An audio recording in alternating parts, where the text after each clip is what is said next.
A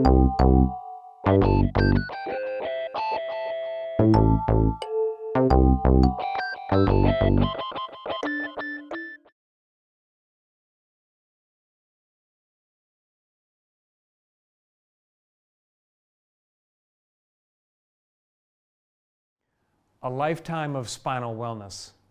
That's a nice summary of what we're trying to do on my show over the past 2.5 decades and what we do at my chiropractic office in Woburn, Massachusetts, is try to create a lifetime of your physical body working, and it fits into health span, right? Health span is how many healthy years we can have in our lives as best we possibly can, trying to steer that ship in the right direction as opposed to just longevity, which, who wants to be living a long time if we don't have good quality years, right? So part of that is taking care of our spine. That's a big chunk of that. We've got one spine, you can't get a new one, we have to take good care of it, and that's the idea. So I start off by understanding, well, we try to take care of our teeth, and we've all committed to that maintenance care for our teeth. You brush your teeth every day, probably a few times a day, probably floss every day. You don't even think about it. You don't need a reminder, you don't need a signal, you don't need somebody to tell you, please brush your teeth. For most of us, it's just automatic because you've already bought into, I've got to maintain these teeth and try to keep them in my mouth as long as possible. Same thing with the spine, right? I also like talking about older cars. So when we have cars, the car is running excellent and you get a tune-up. The car is running smooth as silk, you rotate the wheels around and tires around the car. The car is running great, oil change. So you've committed yourself to this lifetime, this car lifetime of maintenance and wellness, so the car doesn't blow up at inopportune times, right? Same thing with our spine. We want our spine to last as long as possible. We want to be taking action throughout our lives every day. That's what we're going to be talking about here in this show before we get the big bad problems that end up in my office. So we get one spine, you can't get a new one. It could last up to 120 years. That's a long time. We've got people that live over that. And I like mentioning the centenarians. So people that live at least 100 years old. In that great book, Blue Zones, we talk about the groups of people around the world that have higher concentrations of centenarians, people that make it to 100 years old, but they're still living, they're still very functional, right? So there's a group of them in Okinawa, a group in Costa Rica, there's a group in Sicily, the Seventh-day Adventists in Loma Linda, California, and so on. There are other groups around the world. Well, one of the characteristics is they're super active. They take care of their spine and their posture. They eat clean, local organic food, and they walk around and move around. And you notice that most of them have good alignment and good spinal posture because they're taking care of themselves through the lifetime. Okay? So that's what we're going to be talking about here. The other question too is, not only is it just taking care of the spine and the joints and the ligaments and the discs, well, think of it like this. What comes out of the spine? All those beautiful nerves that control everything in your body. Arms and legs, organs in through here, every hormone, gland, tissue, everything in your body is regulated by the nervous system coming from brain, cord, and all the wires that go to your body. When you're taking care of your spine, you're taking care of the nervous system and making sure that supply chain between the body and the brain and the body is kept up at that peak performance, peak state, okay? So let's get into that. And the last thing is, of course, posture, right?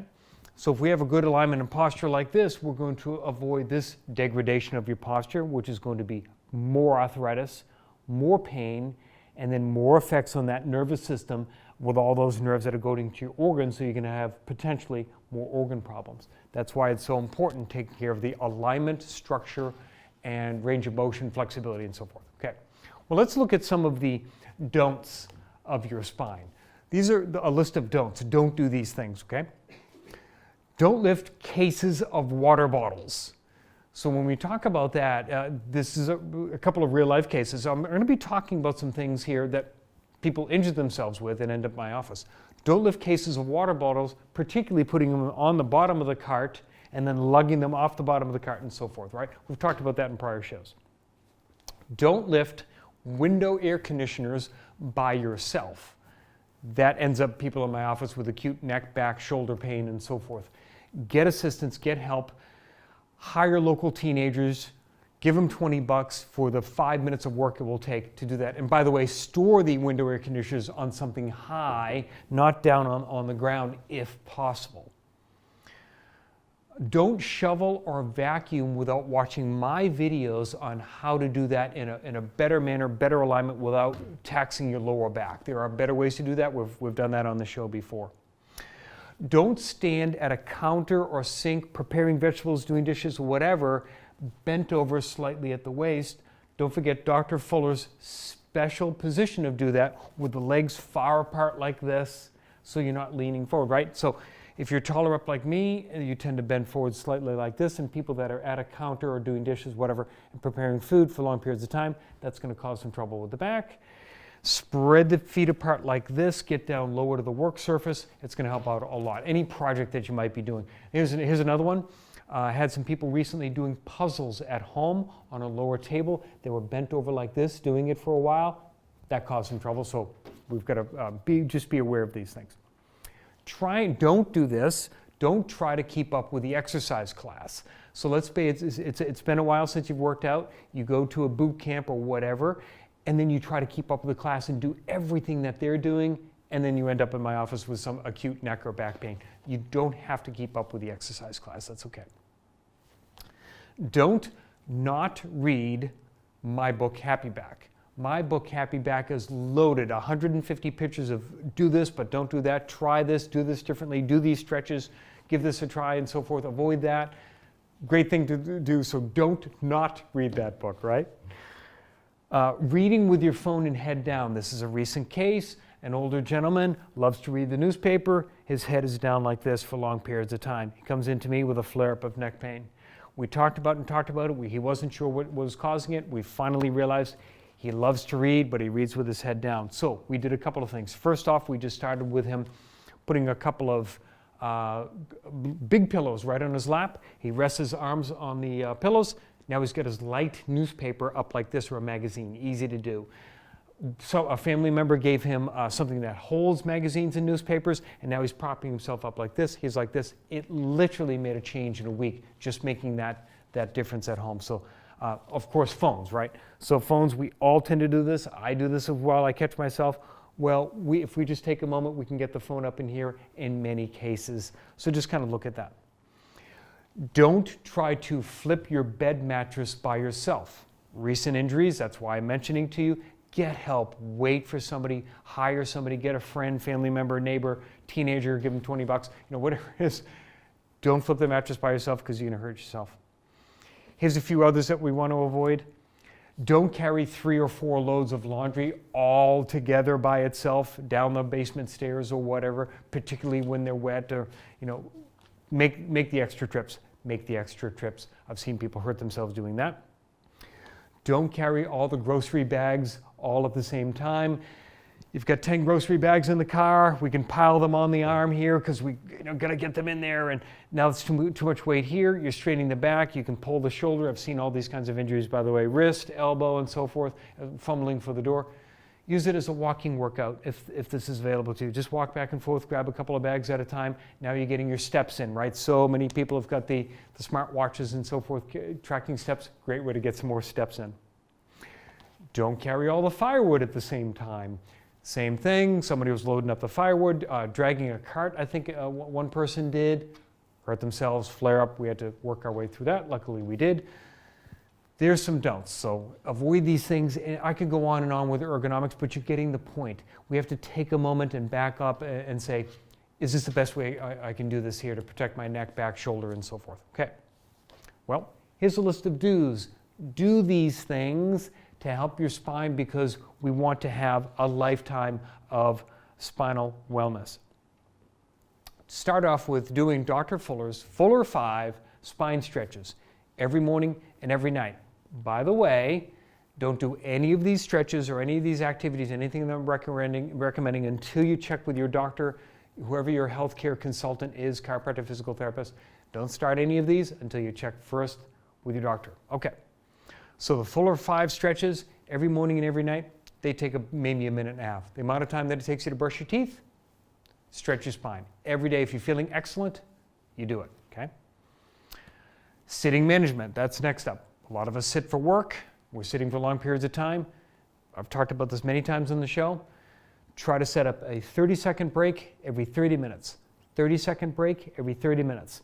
I have a lot of people setting up a countdown timer on their phone. You can set an app on there. You can set a reminder on your calendar, whatever. Bells, chimes, timers, whatever it takes. 30-second break every 30 minutes. Now, on that 30-second break, you can take some of the exercises that you've learned from me. Maybe you'll stand up and stretch one of these if this is appropriate. You hold that for 10 seconds, and then maybe you do 2 or 3 of those.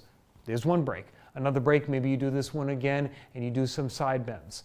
If you work in a place or at home and you can lie down, maybe on one of the other breaks, you do some knee rolls. Maybe you do some jumping jacks. It doesn't matter. Just keep rotating exercises and stretches through those breaks. And that's a key deal, is managing the sitting position.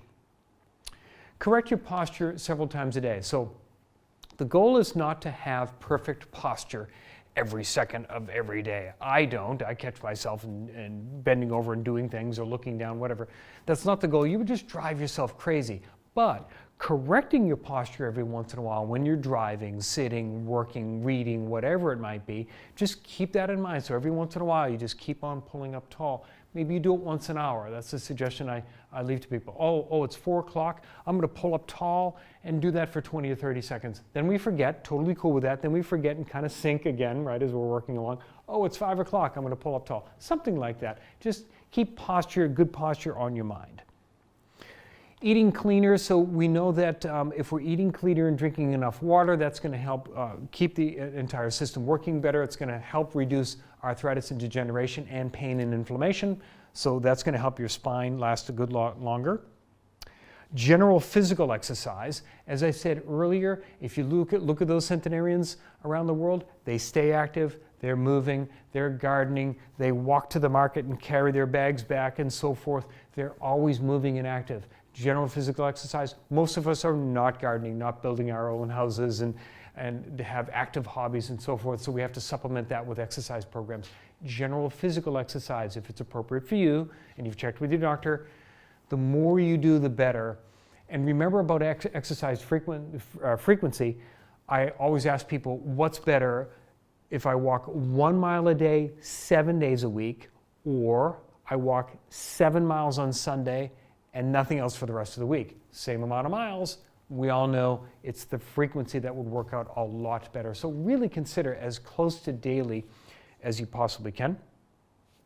If you're moving heavy stuff, I've made this suggestion for a long time. You're moving things around your house, whatever it might be, hire some kids in your neighborhood, give them $20 each, whatever it is, and have them help you move that heavy stuff. It's like the best money you've ever spent. Just really make that investment. A lot of my patients have taken that as an example. I actually do that myself, and it's worthwhile. And then, of course, you give them my card and phone number if you're here locally, in case so we have to check their spine too. Chiropractic wellness care, not just acute pain care. We go to the dentist and get a cleaning and a checkup even when our teeth feel awesome. We go to the mechanic and get our car tune-ups and so forth, even if the car is running perfect. We're feeling great, we go to the gym. Get your spine checked by the chiropractor even if you feel excellent. All the athletes do it, the professional athletes and the Olympians and elite athletes in whatever sport, whatever discipline, they're all being checked by chiropractors all the time for peak performance. Well, even if we're not world-class athletes or Olympians or whatever, we still demand a body that works, so it makes sense. Take what they're doing and apply it to us, and if you want peak performance, you keep going to the chiropractor even if you're feeling good. And of course, last, definitely not least, read Happy Back. Great book, one of the best books out there. So that's a little bit about a lifetime of spinal wellness. Some do's, some don'ts, some maintenance, some prevention. Go for it. I'm Dr. Scott Fuller. Thank you.